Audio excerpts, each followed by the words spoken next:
projects a beam of light. That is my conjecture of the origin of the heat ray. Thank you, Professor Pearson. Ladies and gentlemen, here is a bulletin from Trenton. It is a brief statement informing us that the charred body of Carl Phillips has been identified in the Trenton Hospital. Now, here's another bulletin from Washington, D.C. The Office of the Director of the National Red Cross reports 10 units of Red Cross emergency workers have been assigned to the headquarters of the state militia, stationed outside of Grover, New Jersey. Here's a bulletin from State Police, Princeton Junction. The fires at Grover's Mill and vicinity are now under control. Scouts report all quiet in the pit, and there is no sign of life appearing from the mouth of the cylinder.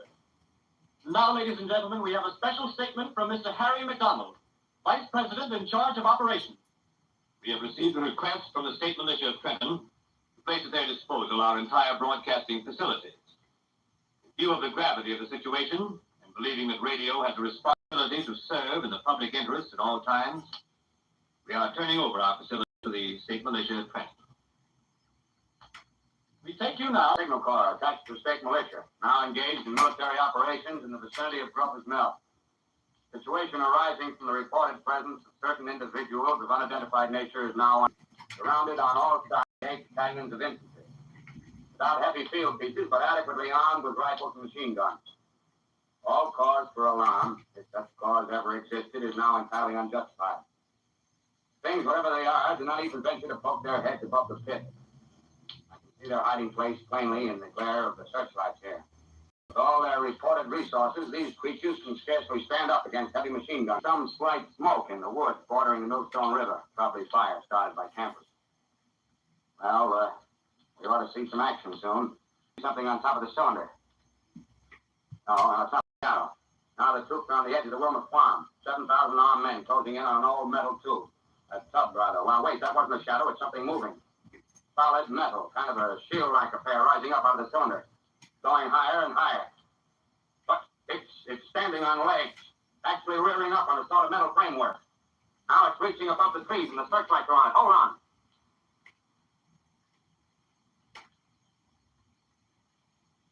Ladies and gentlemen, I have a grave announcement to make. Incredible as it may seem, both the observations of science and the evidence of our eyes lead to the inescapable assumption that those strange beings who landed in the Jersey farmlands tonight are the vanguard of an invading army from the planet Mars. The battle which took place tonight at Grover Mills has ended the most startling defeat ever suffered by an army in modern times. 7,000 men armed with rifles and machine guns pitted against the single fighting machine of the invaders from Mars. 120 known survivors. The rest are burned to cinders by its heat ray. The monster is now in control of the middle section of the Jersey and has effectively cut the state through its center. Communication lines are down from Pennsylvania to the Atlantic Ocean. Railroad tracks are torn and service from New York to Philadelphia discontinued except routing some of the trains through Allerton and Phoenixville. Highways to the north, south, and west are clogged with frantic human traffic. Police and army reserves are unable to control the mad flight. By morning, the fugitives will have swarmed Philadelphia, Camden, and Trenton. It is estimated to twice their normal population. Martial law prevails throughout New Jersey and eastern Pennsylvania. At this time, we take you to Washington for a special broadcast on the national emergency. The Secretary of the Interior. Citizens of the nation, I shall not try to conceal the gravity of the situation that confronts the country, nor the concern of your government in protecting the lives and property of its people. However, I wish to impress upon you, private citizens and public officials, all of you, the urgent need of calm and resourceful action. Fortunately, this formidable enemy is still confined to a comparatively small area, and we may place our faith in the military forces to keep them there. In the meantime, placing our faith in God, we must continue the performance of our duties, each and every one of us, so that we may confront this destructive adversary with a nation united, courageous, and consecrated to the preservation of human supremacy on this earth. I thank you. You have just heard the Secretary of the Interior speaking from Washington. Bulletins too numerous to read are piling up in the studio here. We're informed that the central portion of New Jersey is blacked out from radio communication due to the effect of the heat ray upon power lines and electrical equipment. Here's a special bulletin in New York. Cables have been received from English, French, and German scientific bodies offering assistance. Astronomers report continued gas outbursts at regular intervals on the planet Mars. The majority voiced the opinion that the enemy will be reinforced by additional rocket machines. There have been several attempts made to locate Professor Pearson of Princeton, who is a... Scouting planes report 3 Martian machines visible above treetops, moving north toward Somerville with population fleeing ahead of them. The heat ray is not in use, although advancing at express train speed. Invaders pick their way carefully. They seem to admit their apparent objective is to resistance, paralyze communication, and disorganize human society. Here is a bulletin from Basking Ridge, New Jersey. Coon hunters have stumbled on a second cylinder similar to the first, embedded in a great swamp 20 miles south of Markstown. Army field pieces are proceeding from Newark to blow up the second invading unit before the cylinder can be opened in the fighting machine rig. They're taking up a position in the foothills of Watchung Mountain. Another bulletin from Langham Field, Virginia. Scouting planes report enemy machines now 3 in number, increasing speed northward, kicking over houses and trees in their evident haste to form a conjunction with their allies south of Markstown. Machines also sighted by telephone operator east of Middlesex within 10 miles of Springfield. Here's a bulletin from Winston Field, Long Island. A fleet of army bombers carrying heavy explosives flying north in pursuit of enemy. Scouting planes act as guides. They keep the speeding enemy in sight. Just a moment, please, ladies and gentlemen. Please turn the cassette over at this point to begin side 2.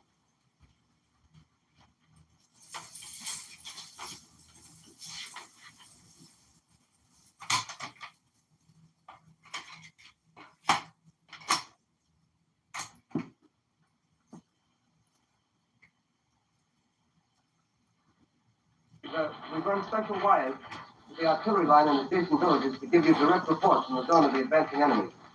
First, we take you to the battery of the 22nd Field Artillery, located in the Watchung Mountains. Range 32 meters. 32 meters. Protection 39 degrees. 39 degrees. Fire! 140 yards to the right, sir. Ship range 31 meters. 31 meters. Protection 37 degrees. 37 degrees. Fire! Hit, sir. What's the type of one of them? Stop. The others are trying to repair. Get the range. Ship 30 meters. 30 meters. Protection 27 degrees. 27 degrees. Fire!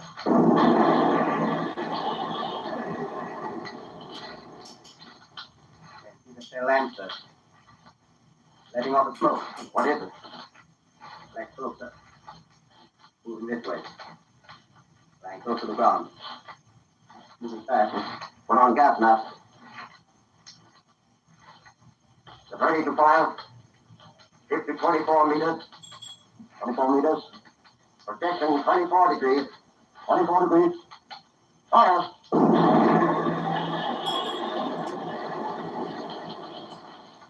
They're 10 feet, sir. Don't come near. Get the range. 13 feet. Meter. 23 meters. 23 meters. 22. 22.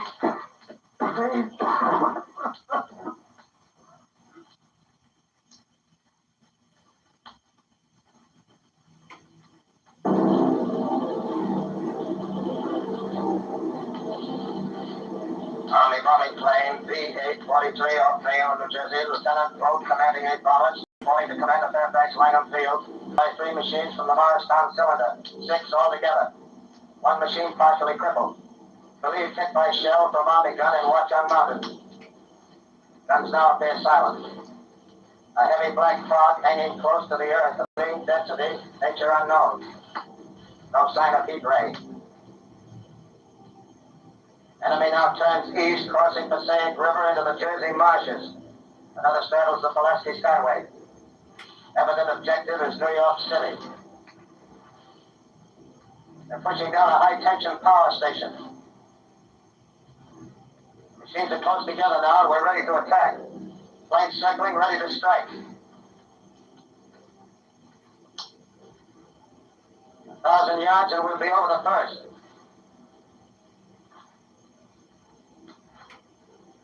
800 yards.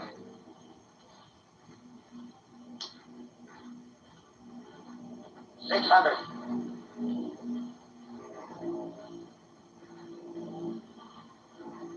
400. 200. There they go. The giant arm raised. Green flash. Spraying us with flame. 2,000 feet. Engines are giving out. No chance to release bombs. Only one thing left. Drop on the plane and all. We're diving on the first one.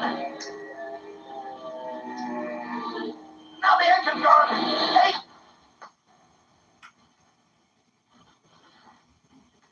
This is Bayonne, New Jersey, calling Langham Field. This is Bayonne, New Jersey, calling Langham Field. Come in, please. Langham Field, go ahead. 8 Army bombers in engagement with enemy tripod machines over Jersey Flats. Engines incapacitated by heat ray. All crashed. One enemy machine destroyed. Enemy now discharging heavy black smoke in direction of... This is Newark, New Jersey. This is Newark, New Jersey. Warning. Poisonous black smoke pouring in from Jersey marshes. Reaches South Street. Gas mask useless. Earth populations move into open spaces. Automobiles use routes 7, 23, 24. Avoid congested areas. Smoke now spreading over Raymond Boulevard.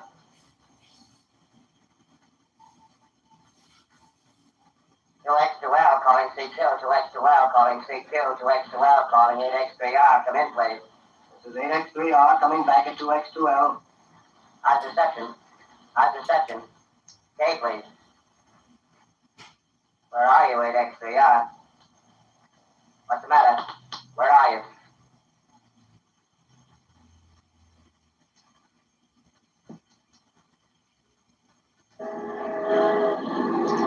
I'm speaking from the roof of Broadcasting Building.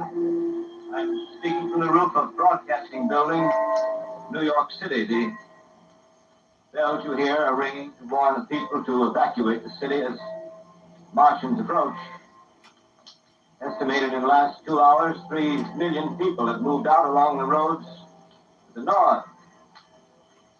Hutchinson River Parkway is still kept open for motor traffic. Floyd bridges to Long Island hopelessly jammed. All communication with Jersey Shore closed 10 minutes ago. No more defense being wiped out. The cathedral. Now I look down the harbor, all manner of boats, overloaded with fleeing population pulling out from docks. Streets are all jammed. Noise and crowds like New Year's Eve in city. Wait a minute, the enemy's now in sight above the Palisades. Five great machines. First one is crossing the river. I can see it from here, waiting the Hudson like a man waiting through a brook. A bulletin is handed me. Martian cylinders are falling all over the country. One outside of Buffalo, one in Chicago, St. Louis. Seem to be tied in space. Now the first machine reaches the shore. He stands watching, looking over the city. Steel College head is even with his skyscrapers. He waits for the others. They rise like a line of new towers on the city's west side. Now they're lifting their metal hands. This is the end now. Smoke comes out, black smoke drifting over the city. People in the streets see it now. They're running toward the East River, thousands of them, dropping in like rats. Now the smoke's spreading faster. It's reached Times Square. People are trying to run away from it, but it's no use. They're falling like flies. Now the smoke crossing 6th Avenue. 5th Avenue. 100 yards away. It's 50 feet.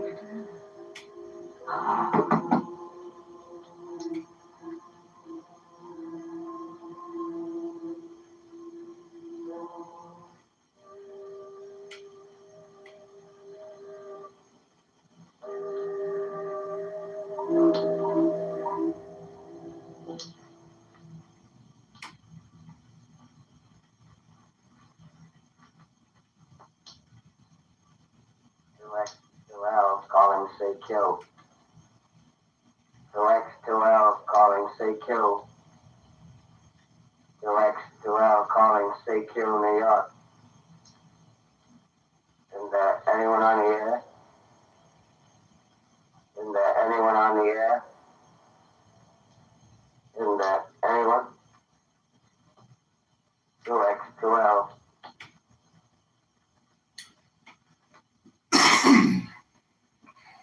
You are listening to a CBS presentation of Orson Welles and the Mercury Theater on the Air in an original dramatization of The War of the Worlds by H.G. Wells. The performance will continue after a brief intermission. This is the Columbia Broadcasting System. The War of the Worlds by H.G. Wells, starring Orson Welles and the Mercury Theater on the Air.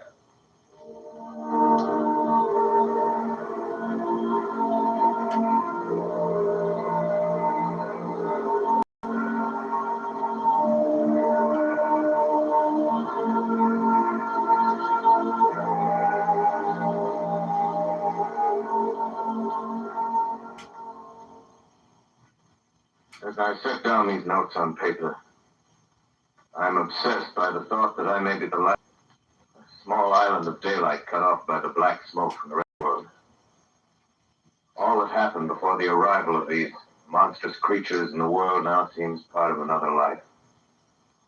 A life that has no continuity with the present. Furtive existence of the lonely derelict who pencils these words on the back of some astronomical notes bearing the signature of Richard Pearson. I look down at my blackened hand and I try to connect them with a professor who lives at Princeton and who on the night of October 20th glimpsed through his telescope an orange splash of light on a distant planet. My wife, my colleagues, my students, my books, my observatory,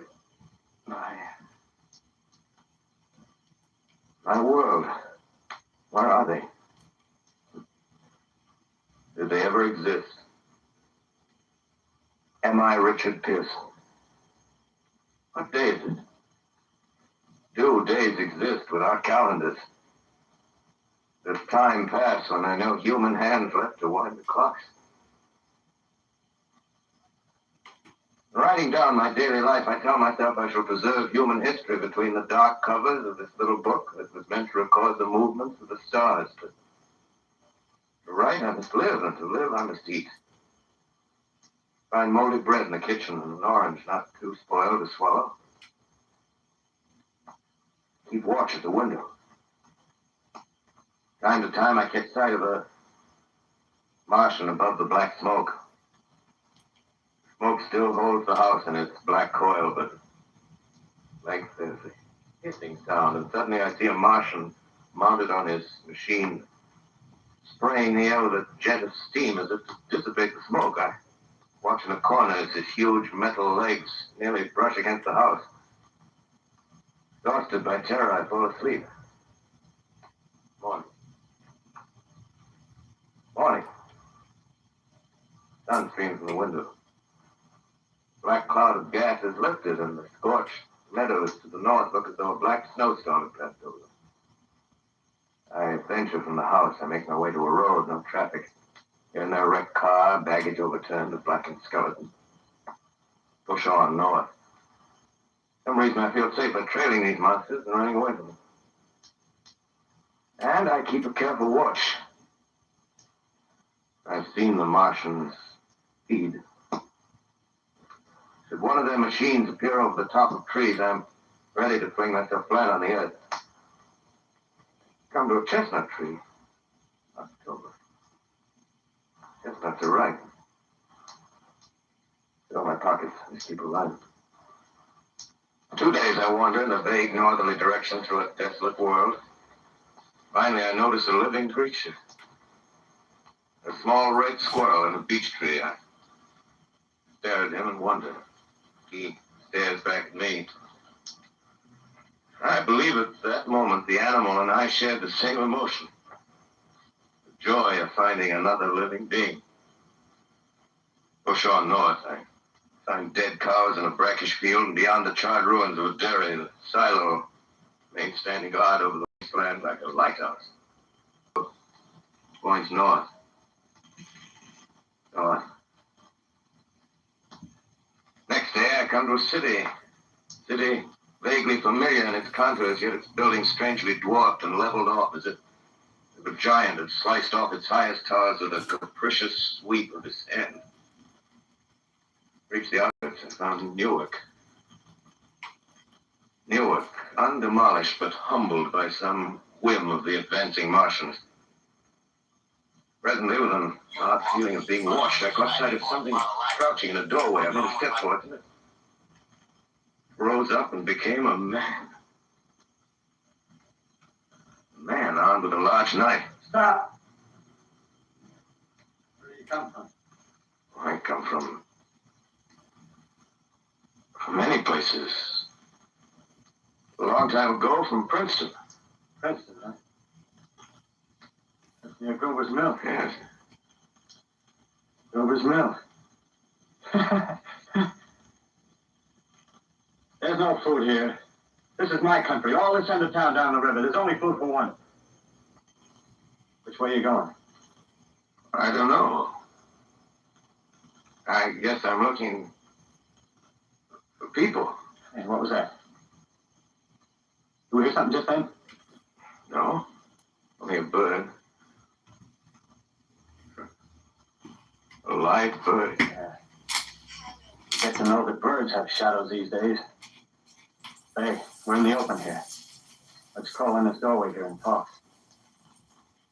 Have you seen any Martians? Nah. They're going over to New York.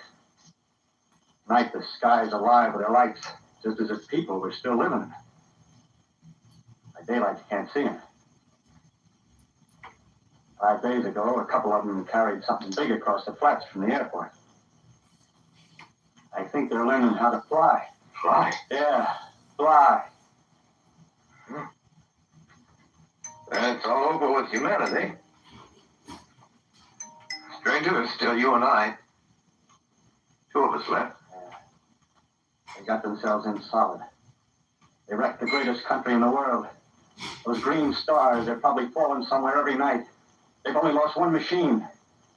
There isn't anything to do. We're done. We're licked. Where were you? You're in a uniform. Yeah, what's left of it. I was in the militia. National Guard. That's good. There wasn't any war. Any more than there's war between man and ants. Yes, but we're eatable ants. I found that out. What do they do to us? I felt it all out. Right now, we're caught as we're wanted. A Martian only has to go a few miles to get a crowd on the run. But they won't keep on doing that. They'll begin catching us systematic, like keeping the best and storing us in cages and things. They haven't begun on us yet. Not begun. Not begun. All that's happened so far is because we don't have sense enough to keep quiet. Bothering them with guns and such stuff and losing our heads and rushing off in crowds. Instead of our rushing around blind, we gotta fix ourselves up. Fix ourselves up according to the way things are now. Cities, nations, civilization, progress. Yes, but if that's so, what is there to live for? Well, there won't be any more concerts for a million years or so, and no nice little dinners at restaurants. If it's amusement you're after, I guess the game's up. What is there left? Life, that's what. I want to live. Yeah, and so do you. We're not going to be exterminated. And I don't mean to be caught either. Tamed and fattened and bred box. What are you going to do? I'm going on. Right under their feet. I got a plan. We men as men, we're finished. We don't know enough. We got to learn plenty, you see. Well, tell me the rest. Well, it isn't all of us that are made for wild beasts. That's what it got to be. That's what it got to be. That's why I watched you. All those little officers that used to live in these houses. They be no good. They haven't any stuff in them. They run off to work. I've seen hundreds of them running to catch their commuter's train in the morning, afraid they'd get canned if they didn't. Running back at night, afraid there wouldn't be any time to do lives insured, and a little invested in case of accident. Then on Sunday, worried about the hereafter. Martians, they'll be a godsend for those. Nice roomy cages, good food, careful breeding, no worries. Yeah, after a week or so of chasing around the fields on empty stomachs, they'll be glad to be caught. You thought it all out, haven't you? Sure, you bet I have. That isn't all. These Martians are going to make pets of them. Train them to do tricks. Who knows, get sentimental over the pet boy who grew up and had to be killed. Yeah, some maybe. They'll train to hunt us. Yes, they will. There's none who do it flat. One of them after me by. Meantime, you and I and others like us. Where are we to live when the Martians own the Earth? I got it all figured out. To live underground. I've been thinking about the sewers. Under New York, there are miles and miles of them. The main ones are big enough for anybody. And there's tunnels, vaults, underground storerooms, railway tunnels, subways. You didn't see. We got a bunch of strong men together. No weakness. That's rubbish. Out. As you meant me to do. Give you a chance to. Won't quarrel about that. Go on. Well, you gotta make safe places for us to stay in, see? There are books, science books. That's where men like you come in, see? We raid the museums. We'll even spy on the Martians. May not be so much we have to learn before. Just imagine this. 4 or 5 of their own fighting machines suddenly start off. Heat rays right and left. Not a Martian in them. Not a Martian in them, see? But men. Men who've learned the way how. Maybe in our time. See? Imagine having one of them lovely things with a heat ray wide and free. We turn it on Martians. We turn it on. We bring everybody down on their knees. That's your plan. You. Me. More. We own the world. I see. Hey. Where you going? Not to your world. Quiet, stranger. Well, after parting with the artilleryman, I came at last to the Holland Tunnel, handed that silent tube. Anxious to know the fate of the great city on the other side of the Hudson. Cautiously, I came out of the tunnel and made my way up Canal Street. Reached 14th Street, and there again were black powder and several bodies and an evil, ominous smell from the gratings of the cellars of some of the houses. I wandered up through the 30s and 40s, stood alone on Times Square. Caught sight of a lean dog running down 7th Avenue with a piece of dark brown meat in his jaws. Pack of starving mongrels to feed. Made a wide circle around him until he feared I might prove a fresh competitor. Walked up Broadway in the direction of the strange powder, that silent shop windows, displaying their mute wares to empty sidewalks. Past the Capitol Theater, silent, dark. Past the shooting gallery where a row of empty guns faced an arrested line of wooden ducks. Near Columbus Circle, I noticed models of 1939 motor cars in the showrooms facing empty streets. Over the top of the General Motors building, I watched a flock of black birds circling in the sky. Hurried on. Suddenly, I caught sight of the hood of a Martian machine, standing somewhere in Central Park, gleaming in the late afternoon sun. And the same idea. I rushed recklessly across the crumbled circle and into the park. I climbed a small hill above the pond of 60th. Suddenly, my eyes were attracted to the immense flock of black birds that hovered directly below me. They circled to the ground. And there before my eyes, stark and silent, Play the Martians with the hungry birds pecking and tearing brown shreds of flesh from their dead bodies. Later, when their bodies were examined in laboratories, it was found that they were killed by the putrefactive and disease bacteria against which their systems were unprepared. Plain, after all, man's defenses had failed. And the humblest thing that God has wisdom put upon this earth. Before the cylinder fell, there was general persuasion that through all the deep space, no life existed beyond the petty surface of our minute sphere. Now we see further. Dim and wonderful is the vision I conjured up in my mind of life spreading slowly from this little seedbed of the solar system throughout the inanimate vastnesses of sidereal space. But a remote dream, indeed. Maybe that the destruction of the Martians is only a reprieve for them and not to us. The future ordained for us. Strange it now seems to sit in my peaceful study, Princeton, writing down this last chapter of the record, begun at the deserted farm in Golden Hill. Strange to watch children playing in the street. Strange to see young people slowly on the green where the new spring grass yields the last black stars of the blue pit.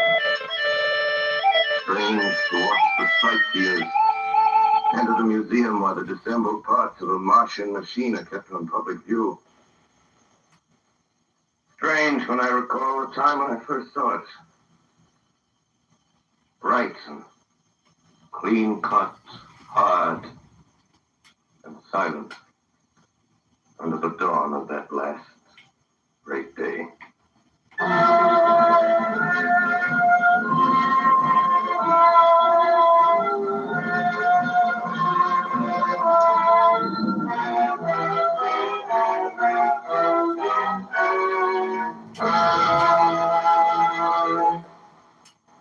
This is Orson Welles, ladies and gentlemen. Out of character, to assure you that the War of the Worlds has no further significance than as the holiday offering it was intended to be. The Mercury Theater's own radio version of dressing up in a sheet and jumping out of a bush and saying boo. Starting now, we couldn't soap all your windows and steal all your garden gates. By tomorrow night, so we did the best next thing. We annihilated the world before your very ears and utterly destroyed the CBS. You will be relieved, I hope, to learn that we didn't mean it, and that both institutions are still open for business. So goodbye, everybody, and remember, please, for the next day or so, the terrible lesson you learned tonight. That grinning, glowing, globular invader of your living room is an inhabitant of the pumpkin patch, and if your doorbell rings and nobody's there, that was no Martian, it's Halloween.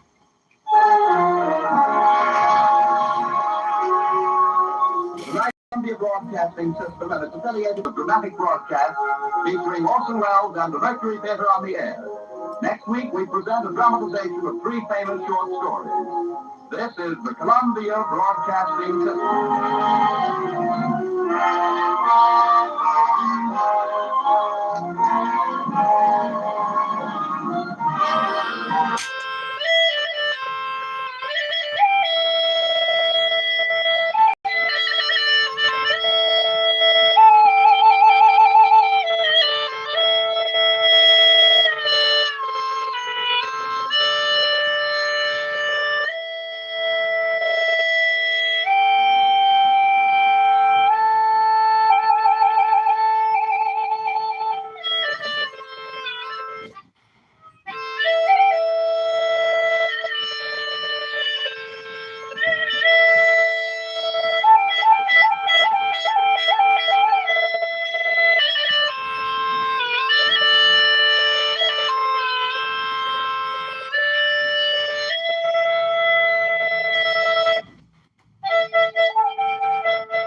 Never had one lesson.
Never had one lesson.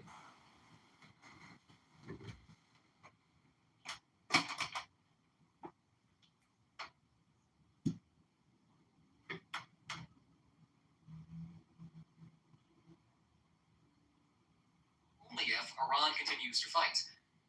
That would basically have the inverse effect of a peace subsidy, shrinking the bargaining range, and under most circumstances, failing to smooth over the bargaining frictions.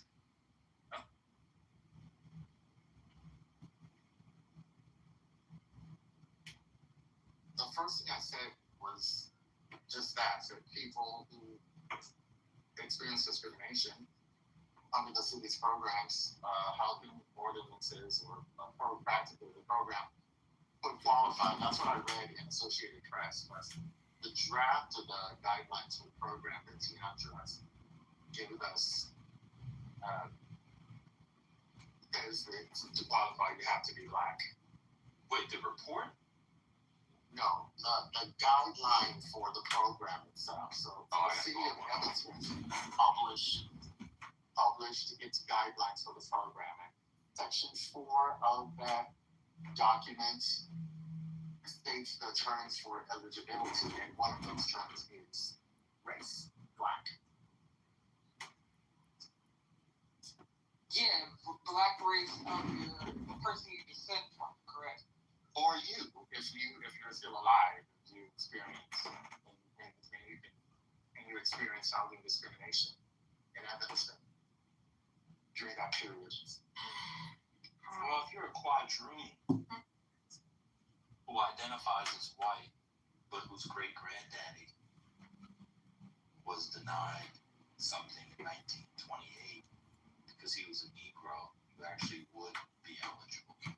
Yeah, and the person who was The quadroon eligibility. they're claiming discrimination to an ancestor that was not black in Evanston.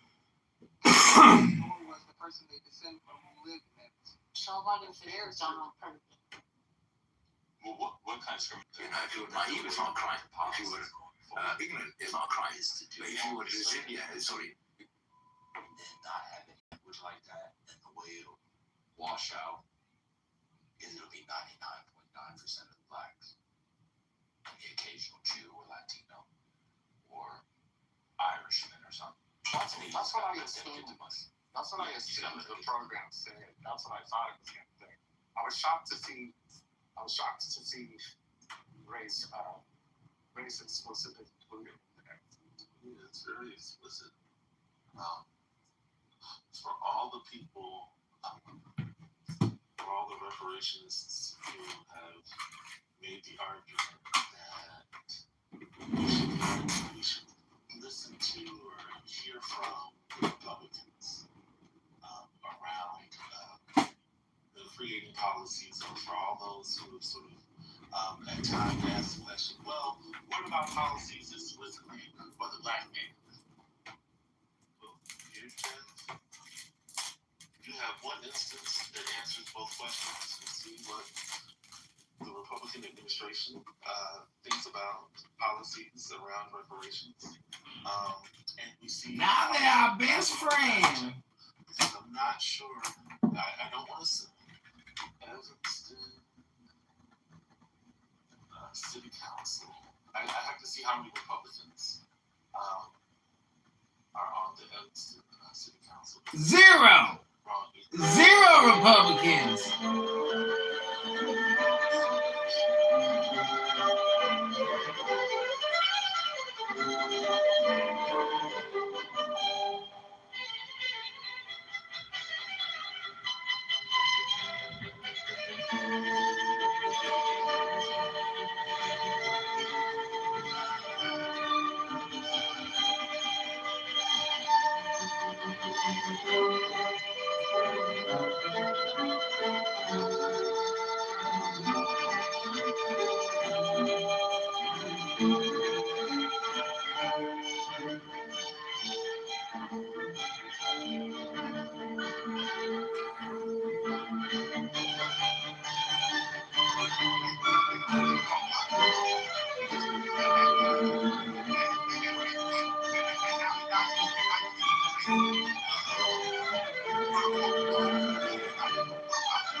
But not yet.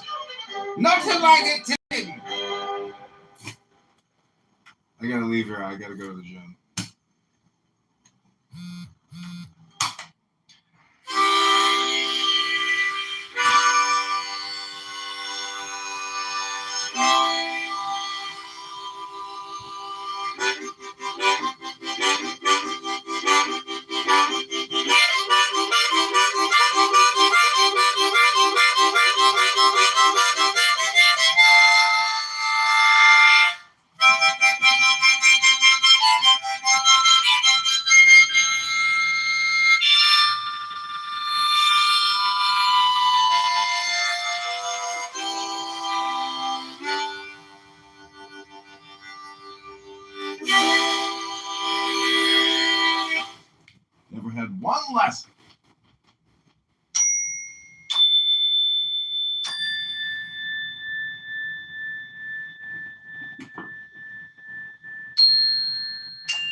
This is John Kitover, Chicago mayoral candidate, creating videos to liberate the city of Chicago from liberal, intellectual, Democrat progressives. One video clip at a time. Go to ChicagoMayorVote.com, ChicagoVoteRegistration.com, or ChicagoMayorElect.com, or ChicagoMayoral.com, or just Google John Kitover.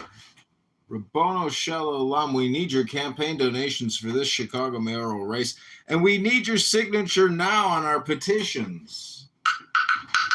Today's the official campaign launch party for John Kitover, Chicago mayoral candidate 2027. Like, share, and subscribe to this video.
¿Eres tu maestro? Sí, soy un maestro.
You're like, what's this guy doing?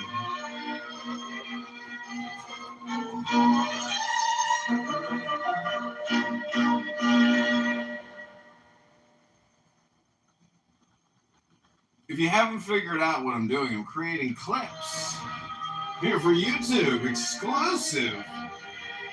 John Kitover directs Mozart, the next mayor of Chicago, the greatest artist in Chicago, greater than Obama and his husband, Michael.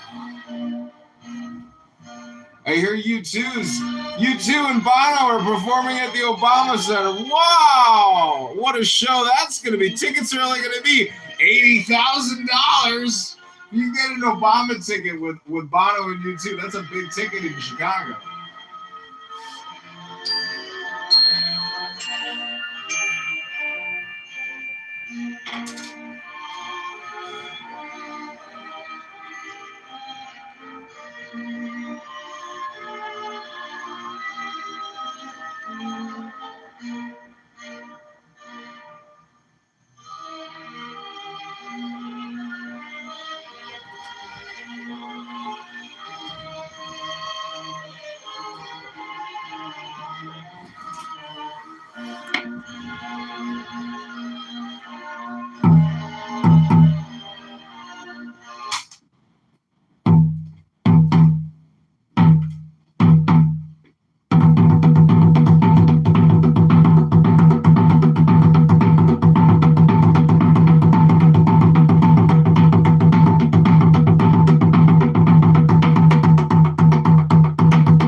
Does the liberal Democrat progressive have any final words to say?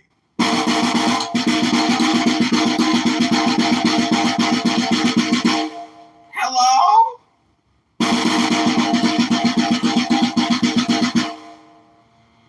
Prepare to fire arms!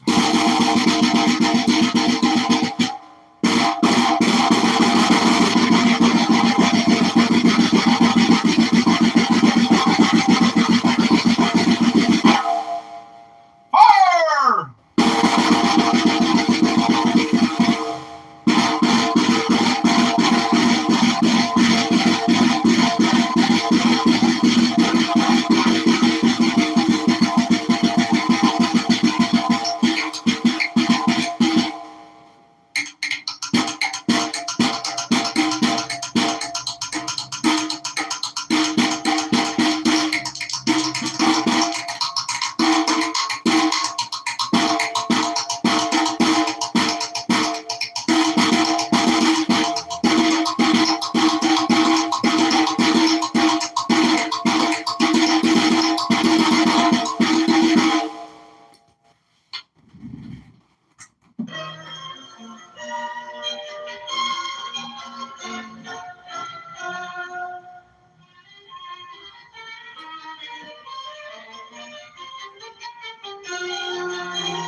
World famous Paganini.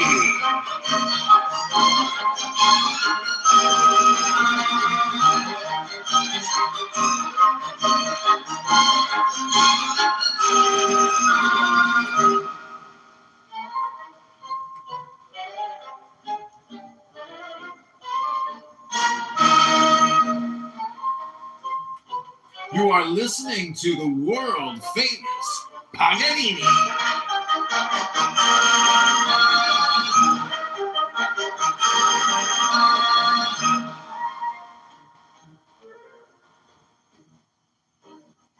You are listening to the world famous Paganini. You are listening to the world famous Paganini.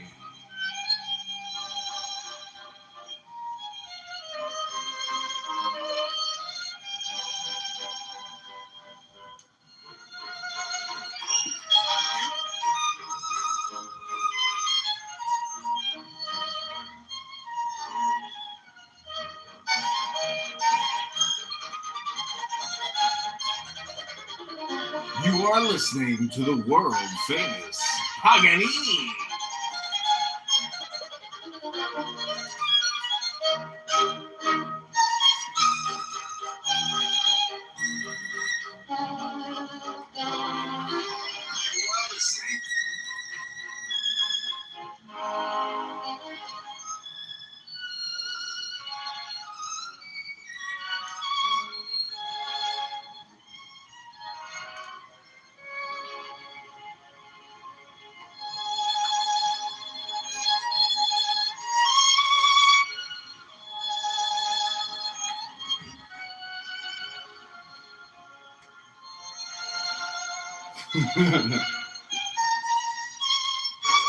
It's true, they're building all these AI data centers for people like me. Creators. I am a creator.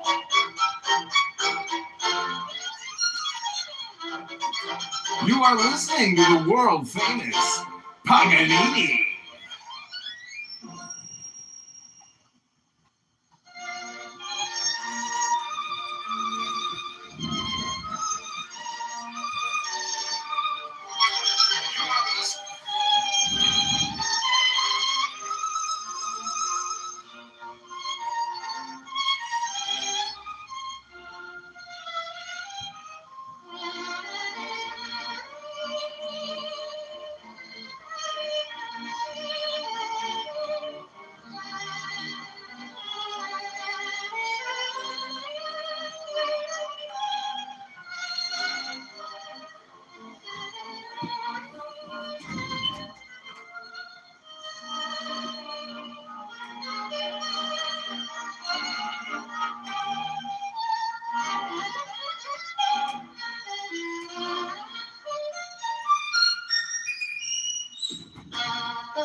My friend.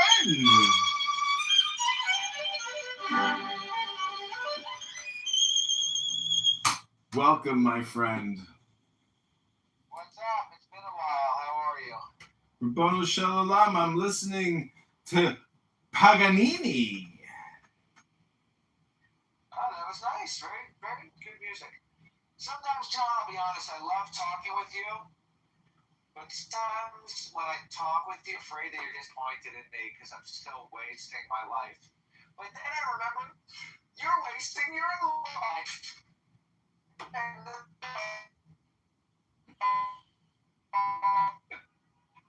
Hello? You're in the Matrix, my friend. I heard something about that you're a waste of life and that you're disappointed in yourself. Sorry, you were in the Matrix. I couldn't hear you, my friend. What were you saying about your disappointing life?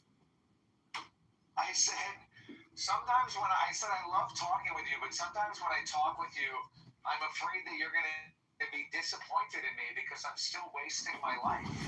Oh, that's just me. Then I remember. No, you are wasting your life even telling me. No, I heard you twice now. I was just being facetious. You're wasting your life, yeah. I am judging you now because you've wasted your time twice now telling me about how you're wasting your life and I'm wasting my life. But you see, my friend, there's a difference here. I'm not wasting my life. You're wasting your life. And in the same way that your opinion and my opinion, it's just opinion. It's not a fact. It's not the truth. It's just like your opinion or something, my friend. But anyways, my friend, you know how I know when you won't be wasting your life or your time? Like these fucking losers here in Andrew's brain rot room who go on and on and on, lose all their focus and attention and opportunity. What a waste of fucking time these strokers do. It's like if I could just film them and automate the filming, well, then I'd have a product. And these losers would be just like these drone slaves, endlessly talking, endlessly trolling each other, endlessly wasting their time. Hello? Hello? Hello?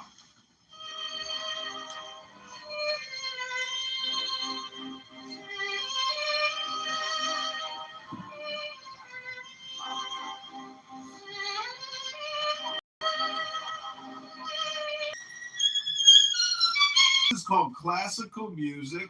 That means you have to use your ears now. Stop using those fucking lips. Those big fucking lips. That big fucking mouth.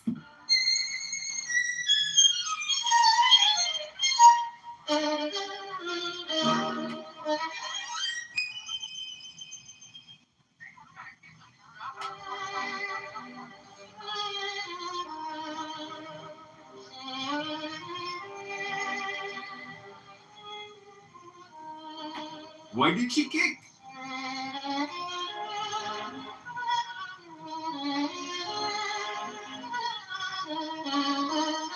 Okay, more Carmelo Anthony, 24/7, 7 days a week. I'm not a faggot. You're not going to get that. That is public property. The school I know it's on the beach. So no. But the tent you purchased as your tent. It's different. As Yes, you have. Yeah, is that 10? They don't. Well, it's their 10 for their schools. Their school purchased it. Okay, it's not private. It's not a private event. You know the coaches said that he's supposed to be on the tail, right? You do understand that everyone says he's supposed to be on the tail, right? Including the Yes, he did know. That's not true. That's cool. Robert, okay, all right, look up Robert Starr. Just look at his testimony, and it goes into about that. As well as Tiffany. No, as well as Tiffany Whitfield, who also said the same thing. She's a trainer. And this is part of the case. Y'all don't care about facts. Y'all. Wait a second. We do. Wait a second. It's true. That's what Austin's coach testified. He also was feeling massive guilt for not being there. Do you remember that part? Because he wasn't there. Okay, so hold on. There's a part 2 to that. You guys still crying about the Carmelo Anthony verdict? Did you shut the fuck up and get on my stage, you cocksucking faggot? Get off the fucking that nigga. My friend, my ass, bro. So the second part was, there is obvious, would you agree that there's an incentive for him to say that kids don't go under each other's tents? Yes or no? Just that it's an incentive, not that it's true or false, just that he has an incentive. No, I haven't seen this. You're a dishonest dude. All right, I'm just gonna keep going though. You're a dishonest interlocutor. You don't have to agree, you don't have to agree. But I think the honest interlocutors here, I think the honest interlocutors here, okay, would say that even if the slight possibility, there's a large incentive for that coach to testify that thing because they don't go under each other's because what's a coach who would testify is the opposite. It's common for kids to go under other people's tents. He also said, or there's another witness that said, yeah, I've been under my tent before. We've gone under the tents before. But now, you could also agree that does he have an incentive because he's Carmelo? Yeah, sure, of course.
My friend.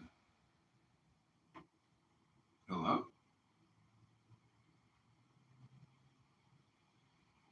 Hello?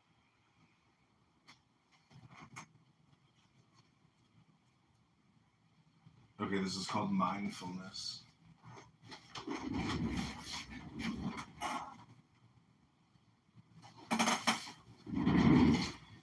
Mindfulness is the path to immortality. Negligence is the path to death. The vigilant will never die, whereas the negligent are the living dead. With this understanding, the wise, having developed a high degree of mindfulness, rejoice in mindfulness, delighting in the domain of the noble ones. These awakened ones, dedicated to meditation, striving actively and vigorously, attain nirvana, the ultimate serenity, the ultimate security, the fame and fortune of the man who is vigorous, aware, unsullied, acting with consideration and restraint, become ever growing. The wise man by vigor, mindfulness, restraint, and self-control creates for himself an island which no flood can submerge. The foolish, the unwise surrender themselves to negligence, whereas the wise man protects his mindfulness in negligence. Don't lose yourself in sensuality, for it is the mindful and meditative man who will experience supreme happiness. When the enlightened man frees himself from careless behavior through mindfulness, free of sorrow, he gazes on the sorrowing masses, as one on the mountaintop gazes on the plain below. The mindful person among the mindless, the aware person among the unaware, surpasses the rest with his wisdom, like a superb racehorse, outstripping an old worn-out horse.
It's like, if you don't support Trump, I mean, what baseball team are you rooting for?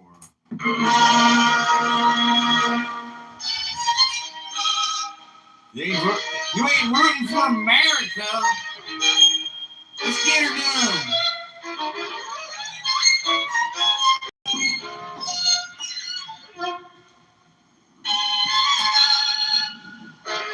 That's called an antique from eBay. Where'd you get your Masonic cable, John? eBay.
Dude, retard criminal fuckster. I said look up to 65 man before he killed Illinois college students with a good shit to illegal alien alcoholic.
Never had one lesson.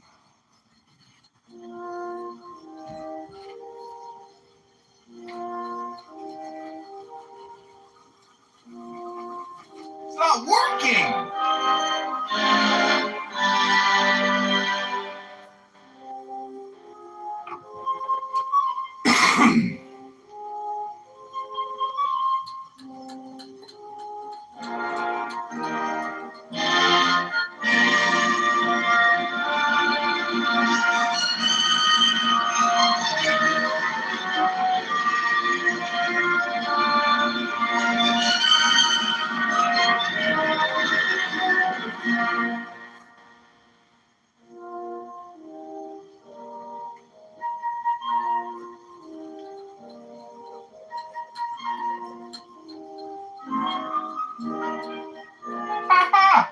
Never had one lesson.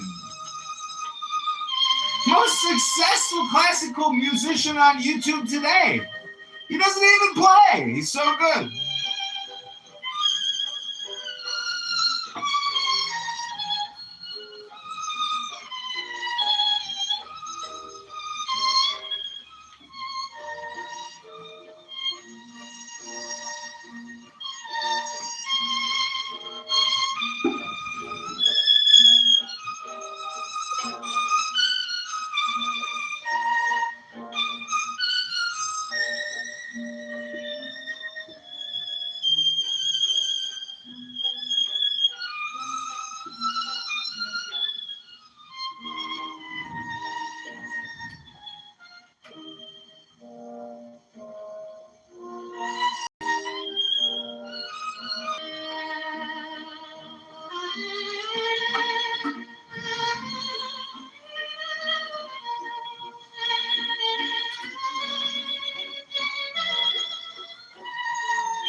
Keep the hits coming. That's what they say. Keep them coming. Hit them again. Hit them hard. Keep the hits coming.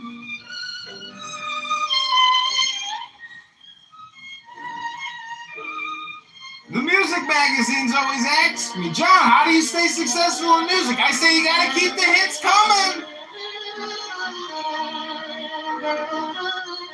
It's not easy to stay relevant these days. All the best music's already been made.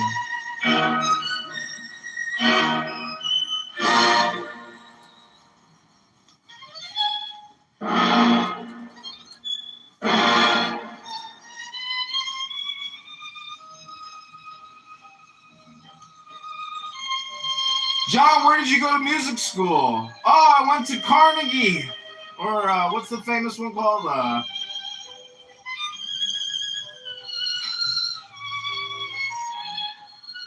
Where'd you go to school? Where'd you go? Where'd you go to music school, John? I went to Clown Town. I went to the clown tent. I just hung out with the gypsies at the circus. They taught me how to play the fiddle.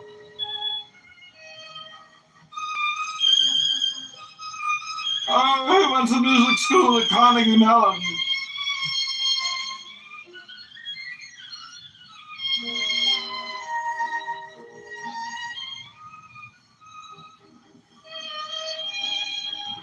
Oh, the grace!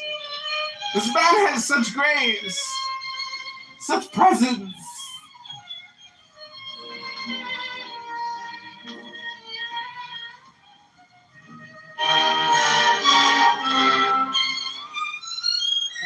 John, you're not even playing.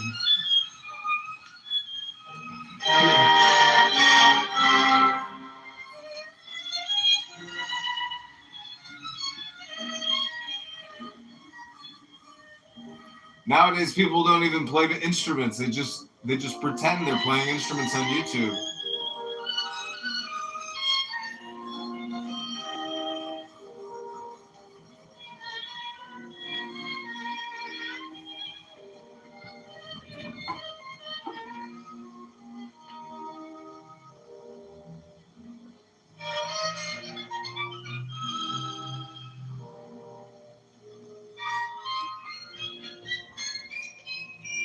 You are listening to the world-famous Paganini, performed by Chicago mayoral candidate John Kitover, running in the February 23rd, 2027 Chicago mayoral race. Go to ChicagoMayorVote.com. Go to ChicagoMayorElect.com. ChicagoVoteRegistration.com. ChicagoMayoral.com. JohnKitoverChicago.com. Like this video, share and subscribe. Together we will liberate Chicago from the Democrat, liberal, communist, progressive liars, the fraudsters, the scammers. Turns out you can't be racist. It's against the law. Reparations was a scam.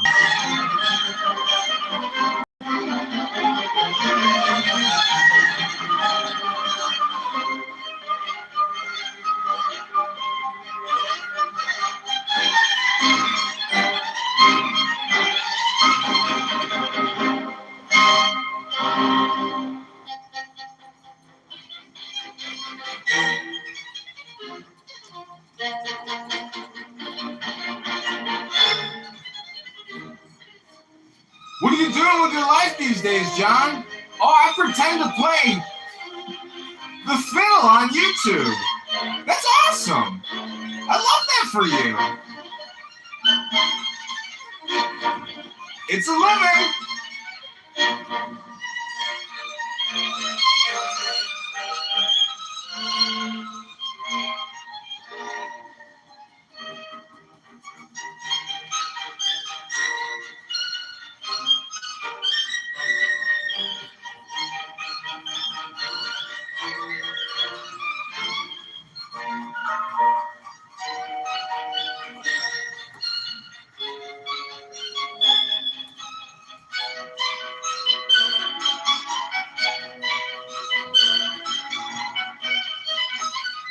Is the guy really playing the violin? It really kind of looks like it, right? Am I seeing things or hearing things? Which one is it? Is John Kitover playing Paganini? John Kitover plays the violin. Have you seen Kitover play Paganini on YouTube? It's incredible.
Your mother was a hooker.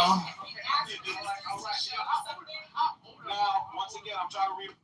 This is what I need. Like everybody else, I'll be giving grace to. Let him read, and please do not talk to him while you're reading it, bro. Just read it. Okay, and then you have another one in Killeen. A jury found Staff Sergeant Marlon Beast not guilty of murder in 2025 after he shot and killed the man during an altercation. His attorney argued it was self-defense when the man just struck him and the sergeant pulled out his firearm and fatally killed him. This was just off someone hitting him once again, but he was acquitted.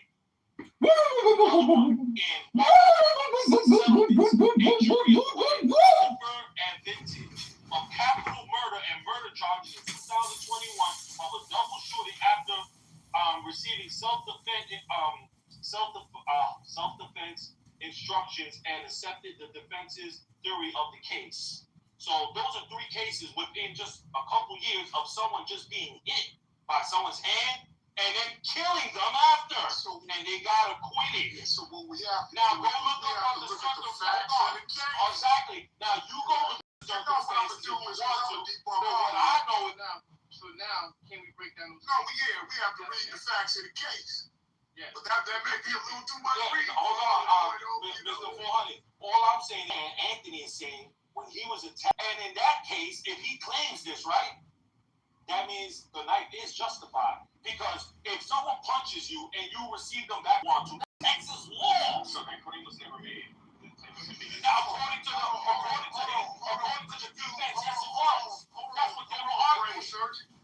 What's the first case? We're going to pull the case and we're going to read the facts of that case. What's the first case you mentioned? What's the first case? The first case is Tarrant in Tarrant County. Juan Ramos Escamilla. Juan, Juan Ramos. That's Ramos. Obviously, you know that. And Escamilla.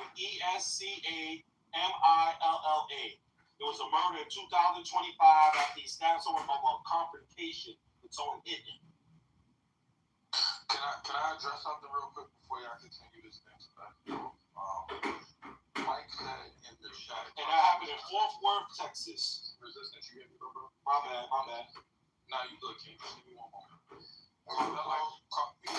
Mike says that Carmelo, a white man, ironically, Carmelo was not in fear for his life, or he wouldn't have talked shit and would have walked away when asked.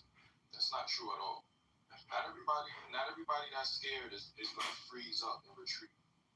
Right? Retreating is not the only indicator that a person is scared. I've been scared of plenty of situations. That's why it's called fight or flight. Those are both fear responses. Some people will fight for their life, others will retreat. So let's not say because he stood his ground means that he's null and void of fear, because that's not true. Probably should read a book. So real quick, listener, he could be in fear. The problem is, right, he could be in fear. The problem is you have to go off what's being said. It's the same logic. I can bring this knowledge out. Where this probably a lot more passive, a lot more talkable. Someone comes up to a guy and says, "Hey man, let me use your bike real quick." And the guy's like, sure, yeah, go ahead. He said, "Yeah, I'll be right back." He called the police on the guy as soon as the guy takes the bike, right? The cops get the guy. He said, "Hey man, he told me I could use his bike." And the police asked, "Why did you call the police?" And you say, you told me to use it. I was afraid he was going to take it anyway, so I just told him yes. Like, you see how stupid that sounds and how fucked up that is? Like, you may be scared and all that, but we have to go off what's actually said. So he's daring them, which is escalating the situation. We just have to take it for what it is. So what he feels versus what he said is two different things. And more importantly of all, he had all the chance to clarify that, but he didn't. So this whole idea that we have to give him grace, he didn't even give enough the grace to give clarity on what he really felt during that time. So yeah, it's something he can't defend. I got you. Everybody's saying, the whole retreat argument. There's no duty to retreat in Texas. That's one. So that's not a key indicator of whether he was getting that. And there's something that's called deterring statements. People sometimes say stuff to deter you from doing anything. If I look like I want to meet you with the same aggression that you're meeting me with, sometimes it will deter you because you're like, oh, this person is not scared. You understand what I'm saying? So, no, he didn't outright say, yo, I'm going to kill you if you touch me. He said, touch me, and you'll find out there's no duty to retreat. So he's well within his right to respond that way. Can I give you all the details? Someone's smart in here right now. Can I give you all the details of Fort Worth case? So I looked it up so much. John, he was drunk. He was wilding out. Juan's kids and wife were, and he kept just wilding, and he attacked him. And he stabbed him one time with his pocket knife in the abdomen, and he bled out and died. So the defense made Sounds very similar to this case. No. The dude was beating the shit out of the dude. You are beating the shit out of him, but don't say that. You're making things up. His wife. He's trying to make it seem like Anthony was getting jumped. You believe that resistance? You believe Anthony was getting jumped? So by those white boys, absolutely. But y'all allowed to finish it. I'll quote exactly according to the defense. Pineda was drunk, violent, and lunged at Escamilla. But before that, Pineda was beating Escamilla's wife. Yeah, yeah, he did. Yeah, he had jumped on the man's wife and was beating the man's wife up. So in other words, it's not the same. Okay, gotcha.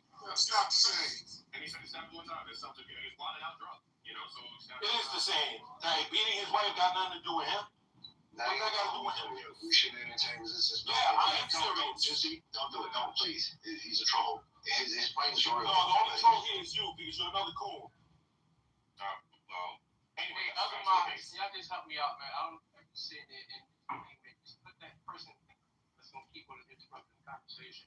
All right, Hey, resistance.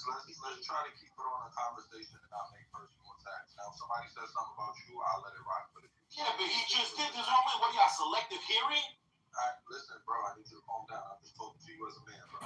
If No, nobody, I got no problem with you, brother. I'm just saying, but he did insult me first. That's why I called him that. I don't think I'm not getting this. I got you. So listen, fellas, don't throw stones and hide your hands. If you say something to me, he say something back. You know what I'm saying? Let's be men and have a civil conversation, please. Also, in most states, in the state of Texas, you are allowed to use force to defend other people. And oddly enough, you're allowed to use deadly force to defend other people's property in the state of Texas. But I think they repealed that part over the one case. But you can use force to defend other people, especially your family. And people have to understand what being a provocateur is, which I keep honing in on this point, right? Yeah, but not assessing. They're on equal footing. They were on equal footing. You asking someone to do something like move, asking, because again, that's what I was trying to address what you're saying, 400. If he's saying you better move or else, you're right, that would be a threat. For sure, I would take that as a threat. I know other people say, no, I would. But someone say you better move just by itself, that sounds like a threat. So I think it's reasonable to set that as a threat. The problem is, that's not what alleged happened in this case. That's the issue. So when you guys frame this a certain way, I can't defend it because you frame it in a way that's indefensible. The problem is, you need to go off the facts that the case was alleged. This is why people consider him an aggressor. It was never framed that they just came him in a fashion the way he needs to defend himself. It seemed like they came to him in a fashion the way they just wanted to iterate the grievances. Hey, could you please leave out 10? Could you leave out 10? They ain't gotta say please. Hey, we need you to move now. Like, you're not here. This is our shit, right? He turned it up by saying, you pussies ain't gonna do nothing. Touch me and see what happened. I dare you to touch me and XYZ. Some of the sort. That is the escalation. That's the propagation, right?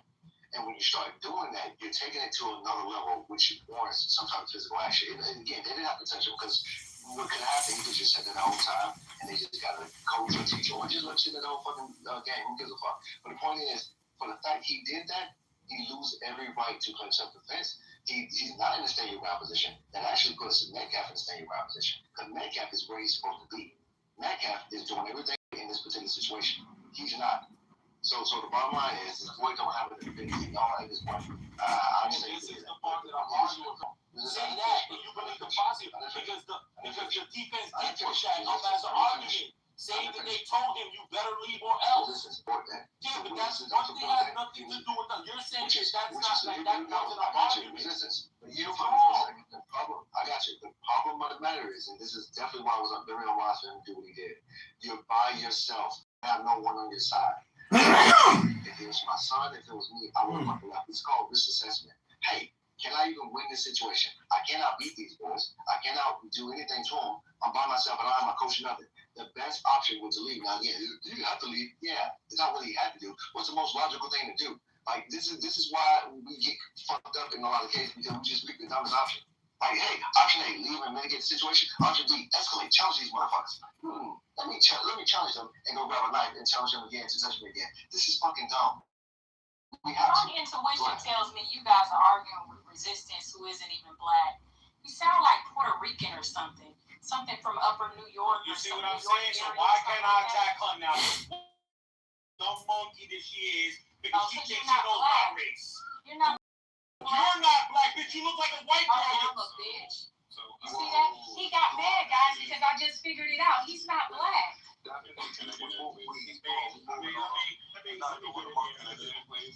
but that's the rhetoric of someone that's not black. You guys, I lived in New York for 2 years, so I know the accents, and I travel the country a lot. I know accents and stuff of people that aren't like black and white. So that he's like a Hispanic from like New Yorkish area, New Jersey, somewhere like that. So he's in here trying to propagate this type of violence for black people to be violent, and he's not even black. That's why he got so mad, because if he would have said, I am black. Can I get it? You know what? That's neither. He's irrelevant. That's why most of us are not paying him any attention. But here's the thing that I've been listening to everybody, that is people are getting this whole case, and you can tell. I'm glad a lot of you people are not on. What happened? He had a knife. He did not have a knife. Even in the trial, they labeled it a tool. They labeled it a tool. They labeled it a tool. That's during the whole trial. I got the minutes. Back in the great city of Chicago, the Windy City, for one of my favorite things to do, a Bumble IRL event, we got the Beat Pitched event Wednesday night Chicago in Paradise Park, 7 to 9 p.m. Come by. Basically, just going to be people pitching their hot single friends. Roman's going to be pitching me. He's going to be my wingman. I hope he pitches me well. I mean, Roman's a convincing guy. He's going to be like, oh, this is Tom. He's the best. It's going to be a great event. Paradise Park, Wednesday night. Come by, 7 p.m. These are always so much fun. I'm so glad to be doing another. Actually charging him with this whole case. This young man is going to get a reversal. My thug bully is saying it first. This case is going to get overturned, and he's going to walk away like Bill Cosby did. That's what the fuck is going to happen. Somebody, anybody, I challenge any one of you on this act. I don't care what your position, what your belief is. Go get the indictment and read it in this room. I'm sorry. So real quick, because I know everybody is hung up on his words during the approach. He said something to the effect of "Don't touch me, or else or touch me, you're gonna find out." So I'm on the Law website. I'm interacting with the AI, and I'm getting. Yo, fuck the Texas Law website. Go get the indictment. You have to let me finish. I just let you finish, bro. Please. But if you get the indictment, that is what he went to trial on. He didn't go to trial on that Texas law bullshit. He went to trial on what was inside of his indictment. Please, not with emotion. Yeah, I understand what you're saying, but everybody is saying that because he said "Don't touch me, or else," or something to that effect, that it makes it a threat. Actually, under Texas law, is considered a verbal warning. That's not true, bro, because you got to read the indictment. All of that stuff that's leading to the latter is false. Everything that you're reading. Back in the great city of Chicago, the Windy City, for one of my favorite things to do, a Bumble IRL event. We got the Beat. So saying something like "Don't touch me, or else," when a person approached you, right, in a menacing way, which the Metcalf brother did, is not generally looked at as a threat. It's looked at as a verbal warning. I'm just saying, for the people that are saying that. I'm reading it right now. All right, so here's my y'all gotta forgive this excitement. I'm not even gonna call it passion. Nah, we know what it is, bro. I'm just pissed off because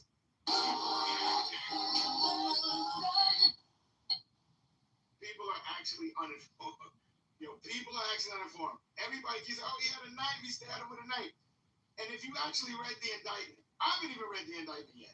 I want to read it. I want to see what that group of people in that room, in that secret room, decided to say, this is enough evidence to take this young man to trial.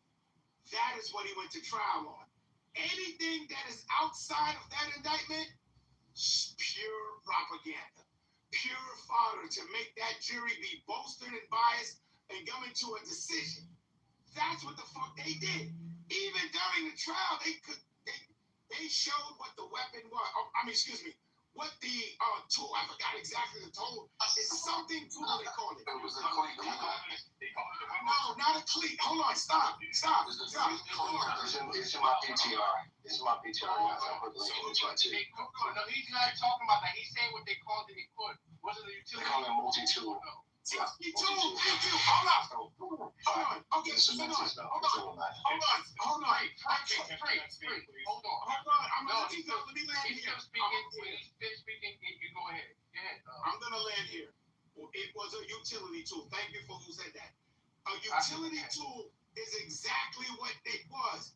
Anybody that you hear keep calling it a knife, there's some biased ass, ignorant, step-infected, fucking coon-ass motherfuckers that say knife, and they want to see this young black man convicted.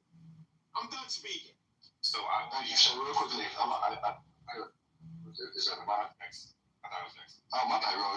Can I, you mind real quickly? 10 seconds, bro. Free. Royal haven't spoken yet. Could you give it? Go ahead. That's fine. Go ahead, there. So I will go ahead and be that coon, step infected, such and such. For all intents and purposes, it was a knife. They go to fight. In fact, I will tell you exactly. Y'all can Google it right now. It is an Ozark Trail 6-in-1 multi-tool. Now that is the marketing terminology used by Ozark Trail. If you actually look at the thing, it is a knife. In all intents and purposes, it is a knife. It has a 3.5-inch folding blade that comes out like any other folding knife.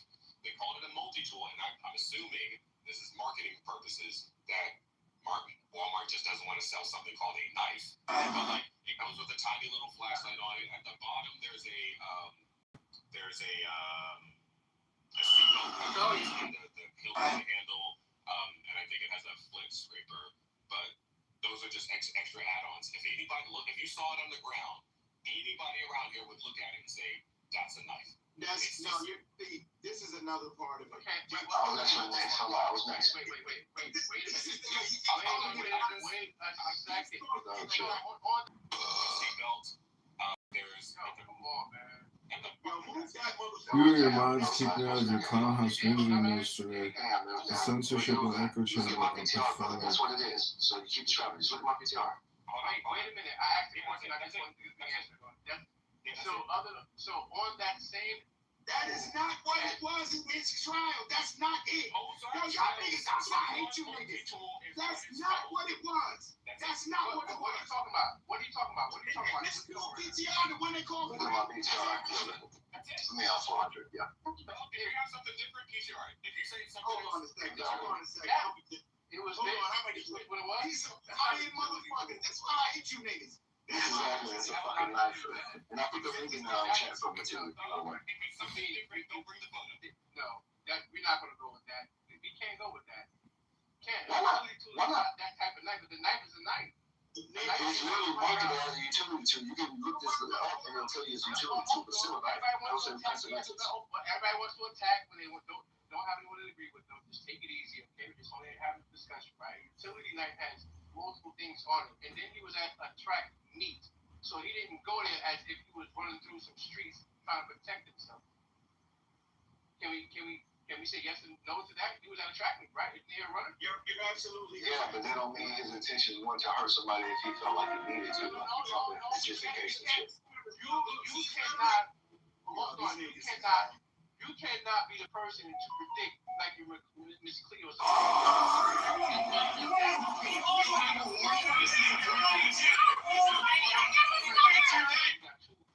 Two to three people, even just two people, because they were twins. So if one brother do something, the other. I don't want to hear.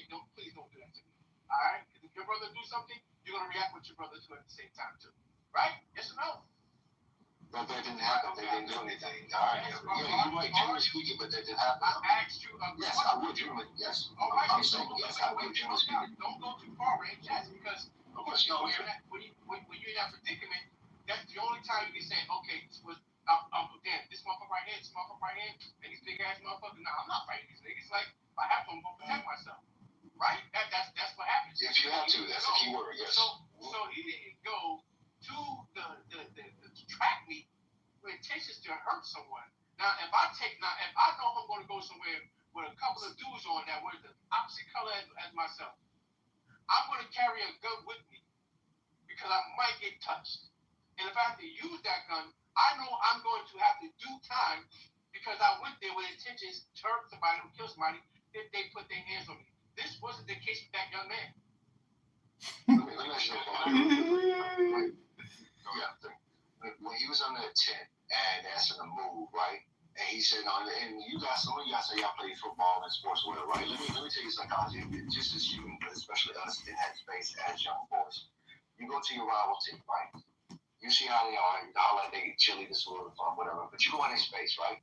And you linger about, kind of get mad at you, and then they talk shit. Let's say all this walk over. The first thing you say, yeah, but you don't know that. Now I'm just trying these niggas. These niggas are weak. Oh, yeah, I do have a question. Well, I just asked if I felt like we want to jump around, so we're going to ask a question. Do you not think that right there is some offensive that you go into your team's space and you just linger about, knowing that the chances that they're going to engage you at some point? Because you're in that space, like it's a 10.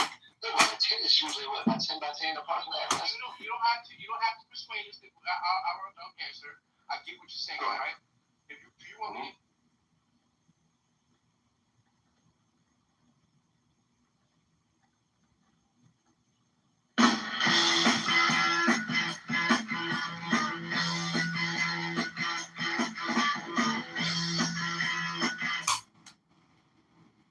Well, I can't play that. But I'm going to shut all this down.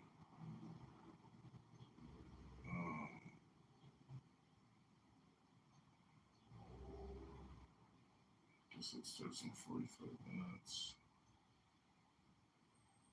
Do things to try to get rid of people and say things that are not true. Spreading propaganda. That lacks virtue. It's very vulgar. That's not something I mean. Both of us and me and Bubby are dogs, so we're not a boost. We don't really care. Yeah, we've been in the community for like 10 years now. We go all the way back to like the early Jack Egg Strike days, way before your time to Mario. And when he was kicking people's asses in the movie theater and shit. Yeah, that's some elite level knowledge right there. So what I'm saying is, to Mario, the way this community works, what they're doing to you is they're trying to pull you in, and they've successfully done it. It's like a form of dark magic that they're doing to you. No, see, when we said about the beating up in the movie theater, he probably thinks we're joking, right? No, yeah, the best seriously. part of that. He's the best part of that whole thing. Do you know who Jack Angstrike is to Mario? No. Can you imagine beating somebody up because they wouldn't shut up? They wouldn't Yeah. In the movie theater. And admitting it. And then he said he stayed, like, even though the cops got called, because he couldn't miss the movie. Yeah. Because he watches a certain amount of, like, he's watched every single movie. Apparently, like, he said in that documentary that he would, like, sit in, like, the cinema for, like, 17 hours at a time.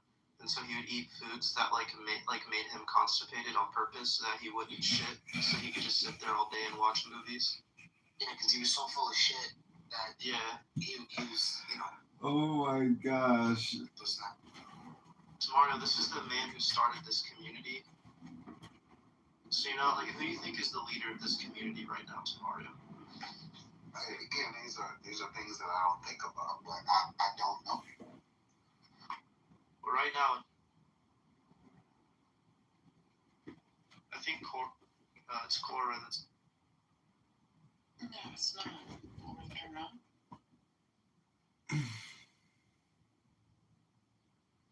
You know, I think Cora should do an audiobook with her voice reading Greek mythology. I'd totally buy that. Do you like play? I would love to do that tomorrow. Wait, who's muting my boy, baby? It's Daniel. Bubby. It's Daniel Nero. Yeah, please, man. This is my boy, bro. Yeah, be a good boy, Daniel Nero, and stop. Anyways, I would love to do that tomorrow.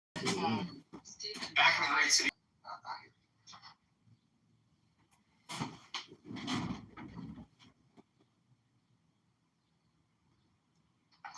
Bubby, you know I love Play-Doh. Why would you ask me that? You agree with this, madam? Wait, before you guys get to Play-Doh, speaking of not shitting in your pants at the movie theater, I went to a hot dog stand yesterday, and as I walked into the hot dog stand, this giant fat guy blasted a huge fart, at the cash register. I was like, shouldn't you, like, maybe pass yesterday's meal before you decide to, like, come here and fart and then buy, $100 worth of hot dogs? Anyways, I am complete. Thank you all very little for muting me. I appreciate you very little. I hope you all have a great day with the rest of your platonic conversation. And Cora is definitely the leader. Megatron has lost control. Daniel has lost control.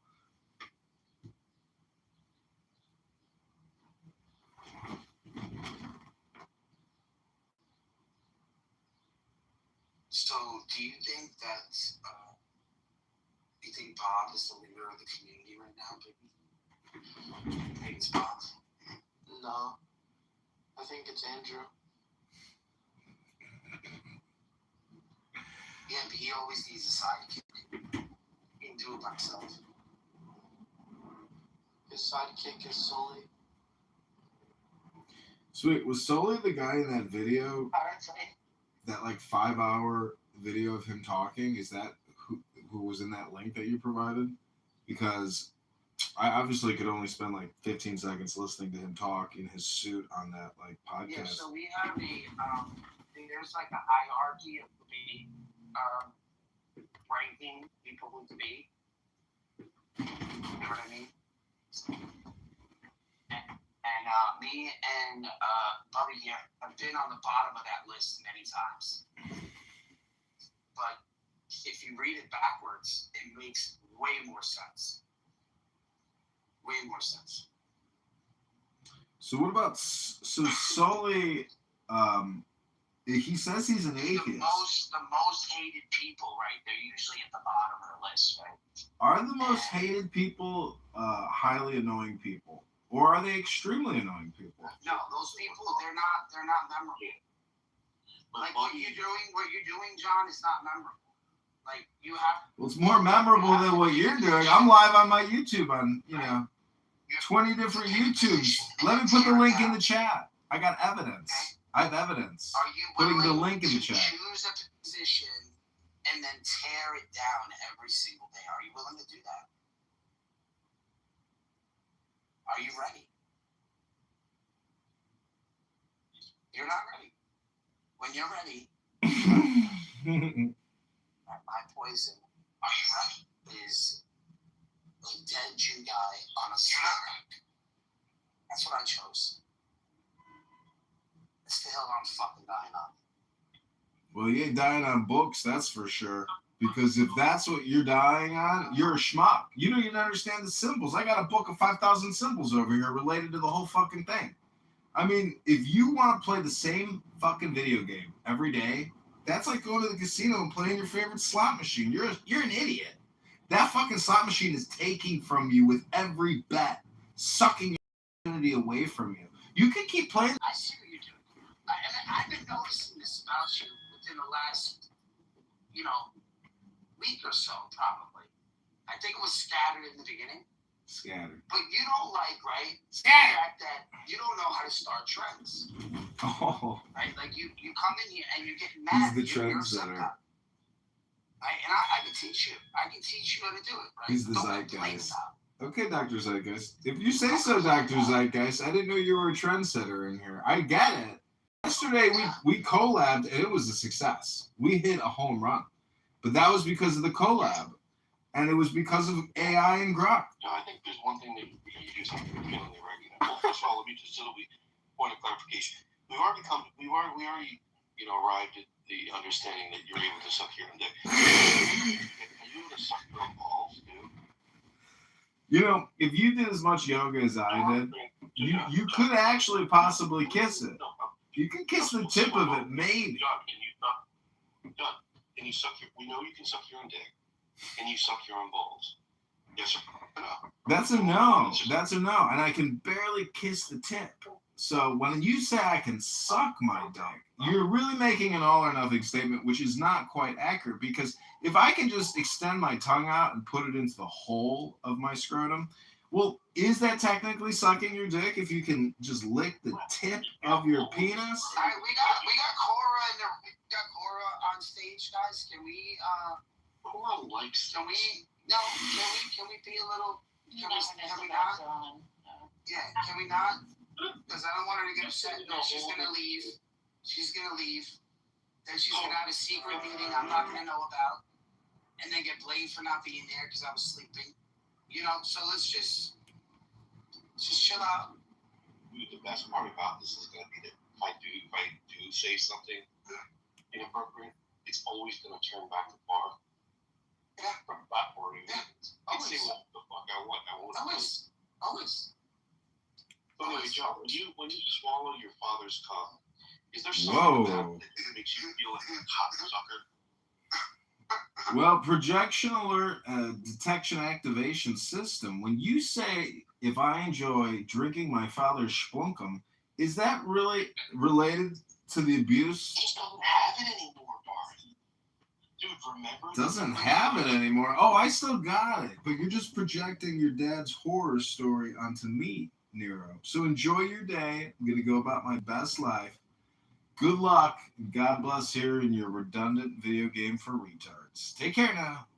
Thank you very little. Bye-bye. So well. It was weird. You know? Like we had this thing, like it was like we had sex. It was amazing.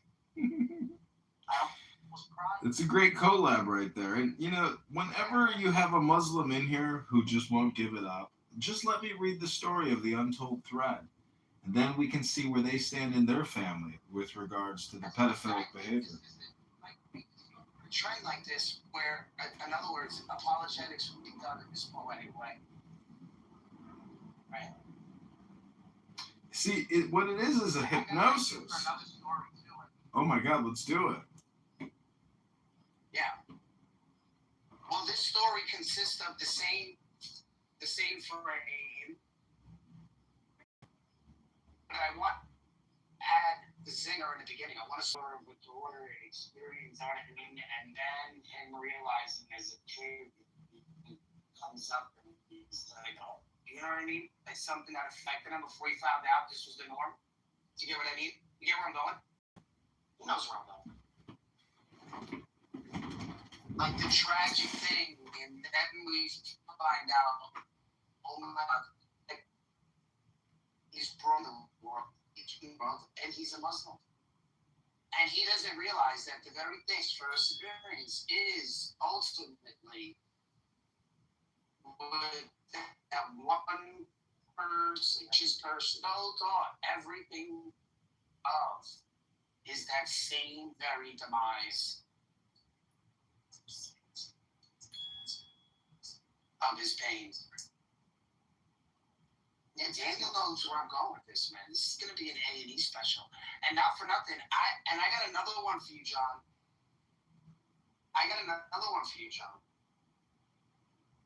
And it's the depth of the problem. Daniel knew where I was going. He knew where I was going, right? And I want a triple generation, starting with Aisha. Coptic, Maria Coptic, and then the woman who was taken from Tamar. I want all three of those, and then ultimately, right? The climax, John. We gotta have a private conversation. We're gonna do this. I'm gonna try. I got the whole thing mapped out. We're gonna have all I need is 2 minutes with you, and we can come up with all this stuff. But you kind of get where I'm going with that.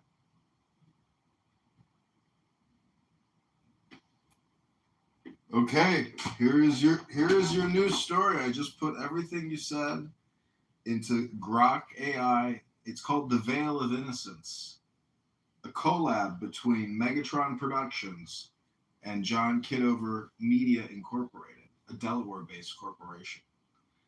In the sun-baked streets of a quiet village in rural Pakistan, young Ahmed grew up under the call of the Muezzin. His father, a gentle imam who had passed away when Ahmed was only 8, had taught him the basics of faith with love and stories. The Prophet Muhammad, peace be upon him, was the perfect example. His father would say merciful, wise, and just. Ahmed memorized verses from the Quran, prayed 5 times a day, and fasted during Ramadan with a pure heart. He had never heard the troubling details that scholars debated in the distant madrasas or online forums. To him, Aisha was simply the beloved wife, the learned scholar, the mother of the believers. Her story wrapped in reverence and innocence. The world was simple and faith was his anchor. When Ahmed grew into a man, life pulled him toward the wider world. He moved to the city for work, studied engineering, and began reading voraciously. One night, scrolling through forums and historical texts, he stumbled upon accounts from the Hadiths, Sahih, Bukhari, and others, detailing that Aisha was betrothed at 6 or 7, and the marriage was consummated when she was 9. The numbers hit him like a blow. His teachers had always spoken in vague, respectful terms, or avoided the age entirely. Disillusion crept in. If this is true, he thought, how can he be a perfect moral example for all time? Doubts multiplied. He questioned others bitterly. Only stories. Lost his engineering job after clashing with devout colleagues over religion. Friends distanced themselves. His savings dwindled on failed ventures and aimless living. He drank to numb the void, which only worsened his health. A mysterious illness took hold. Fevers, weakness, and pain that doctors could not fully diagnose. He ended up in a rundown shack on the edge of the city, begging for scraps, his body wasting away. Poverty stripped him of dignity. Sickness robbed him of hope. Nights blurred into one long fever dream of regret. What have I done? He whispered to the empty darkness. One particularly cold night, as Ahmed lay shivering on his thin mat, he slipped into a deep, vivid dream. There, in a sunlit garden that smelled of roses and incense, stood his father, young, strong, and smiling, as Ahmed remembered him from childhood prayers. My son, his father said, his voice warm and steady, you have wandered far because you sought truth, but stopped halfway. Ahmed fell to his knees. Father, I learned the truth about Aisha, her age. How could any man defend that? It shattered everything. His father placed a hand on Ahmed's shoulder. The records are there, Ahmed. The Prophet married Aisha when she was young, as was the custom of tribes and kings in that harsh desert world of the 7th century. Girls matured early. Alliances were sealed through family bonds. Aisha herself narrated the accounts proudly later in life, becoming one of the greatest scholars of Islam, leading armies and teaching thousands. She lived to old age, respected and influential. But the deeper truth you missed, my son, is context, not excuse. Every era has its norms.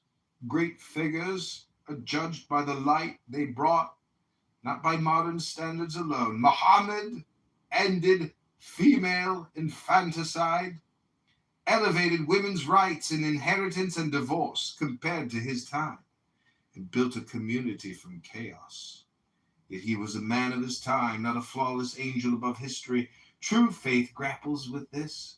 Rather than fleeing into denial or blind rejection, atheism offered you no answers, only emptiness. The universe still whispers of design. Return to seeking truth without fear, the real kind, full and unfiltered. Tears streamed down Ahmed's face in the dream. I was so lost. Truth heals when embraced wholly, his father said. Wait now. Live! Ahmed jolted awake at dawn, sweat soaked but strangely calm. The fever that had plagued him for months was gone. His limbs felt strong again. He rose unsteady at first and walked outside into the golden light, digging near an old olive tree behind his shack, a spot his father had once mentioned in stories of ancestors. Ahmed's hand struck something hard. He unearthed a small, weathered chest. Inside gleamed gold. Turned fully over the following days. With his health restored and newfound resources, Ahmed rebuilt. He studied deeply, reading history, philosophy, and scripture with fresh eyes, neither naive believer nor angry rejecter. Months later, at a community gathering, he met Fatima. She was kind, intelligent, and shared his quiet quest for meaning. The conversations flowed easily from faith to doubt to discovery. In time, they fell in love, They married in a simple ceremony under the open sky, vowing to seek truth together, raising any future children with honesty about history's complexities and humanity's enduring search for the divine. Ahmed's life became one of balance, prosperous yet humble, healthy in body and spirit. He never forgot the dream. The truth had not been simple condemnation or whitewash, but a call to mature understanding. And in accepting it, he found his way home. His new wife, Fatima, was only 8 years old.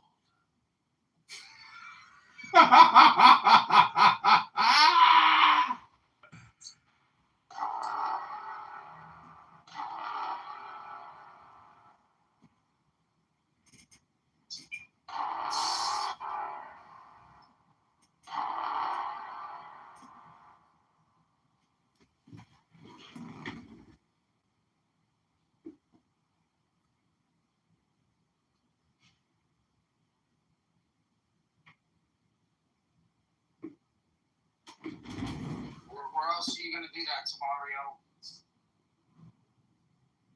Huh? What was that?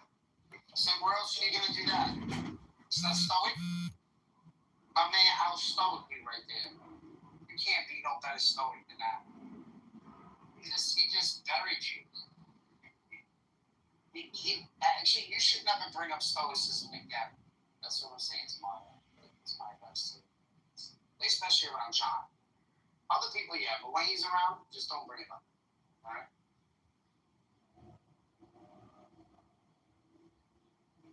Sure, Mark. Well, I like Stoicism. I have this Harvard classic of Marcus Aurelius, Epictetus and Plato, and it has this one little passage called the Hymn to Cleanthes. Have you ever read it or heard of it? Because it discusses a lot of very important, yeah, Hymn to Zeus, same thing. Because if you believe in the one God, or if you're an atheist or a polytheist or a monotheist, it's an important document to read to understand what people, what is this little hymn saying? It's saying quite a lot. And it's beautiful and it's empowering. And it talks about universal law. Well, you can't have law without enforcement. Hello?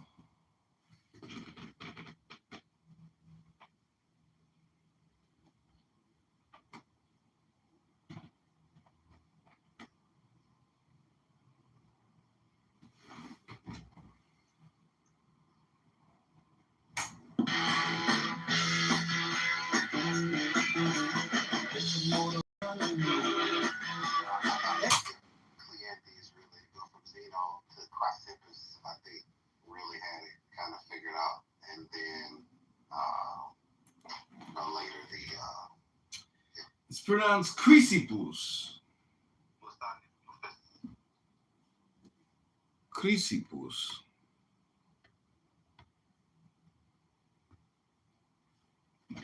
Okay, we've hit the 3-hour mark of the John Kitover show this morning. Thank you all for being a part of this musical entertainment experience. Without you, none of this could have been possible.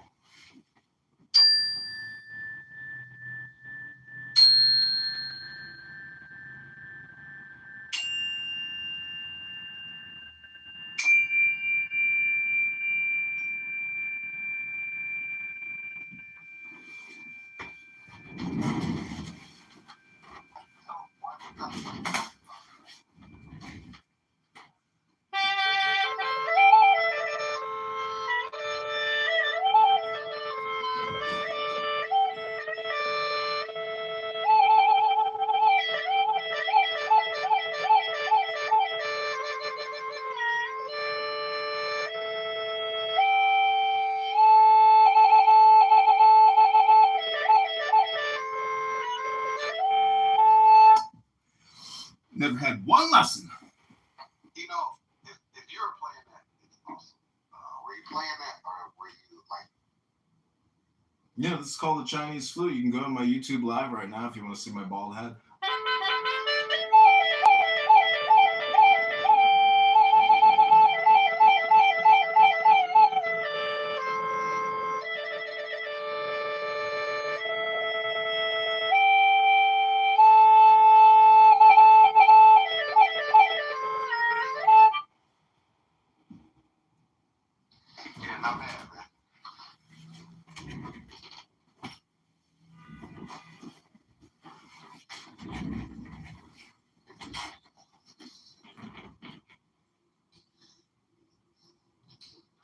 you trying to say something more? We can't hear you.